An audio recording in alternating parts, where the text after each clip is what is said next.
TeamViewer is a remote desktop application, and when you open it out, this is what you see if you haven't signed in during a fresh install.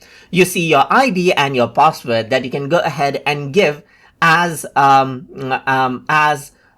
and password for others to access your computer, or you can add in the session code to join it out. But in order to use TeamViewer effectively, you need to first have an account. And to do that, you can see that if you have an account, you can simply sign into TeamViewer from over here. But if you don't have one, you can simply go ahead and click on create one here.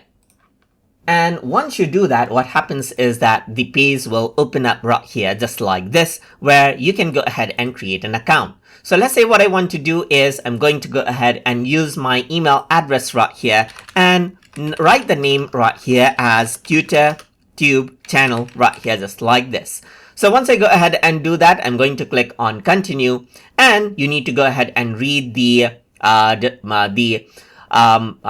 terms and conditions as well, and then enter out a password. So let's just go ahead and use a password right here. So I'm just going to go around over here and add in my own password instead. So let's just go around over here, just like this, and enter out my own password right here, and click on create my account. So once I do that, I can go ahead and save my password as well. And it says we have sent an email to the said email address, that is tutortubechannel@gmail.com. So let me just go around over here onto my Gmail to go ahead and access that out as well. So here it says verify your TeamViewer account. So let's just go ahead and verify it out right here. And it says account verified. So now what I can do is I can choose I have verified my account and sign in right here. So you can see that I have saved my password, and I can actually come back over here in TeamViewer now and then sign into TeamViewer right here. So once I go ahead and click right here, you can see that I can go ahead and enter out my email address. So let's just go around and enter out my email address right here. Continue out, and it prompts me to add in the password. So let's just go ahead and then add in the password right here, just like this as well. And make sure to keep me sign in is turned on. And if I were to go ahead and click right here, it is sign in. And then you get on to the TeamViewer's main interface, as you can see, just like this.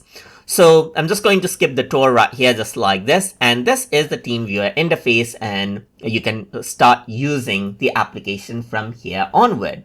So now in this tutorial series, we're going to go ahead and see how we can utilize TeamViewer's options to go ahead and then access out remote computers, and even use other features of it, such as meetings and chat and so forth, as needed for effective collaboration between people of your choice. So I hope you guys learned something as always. And as always, please like, comment, share, and subscribe.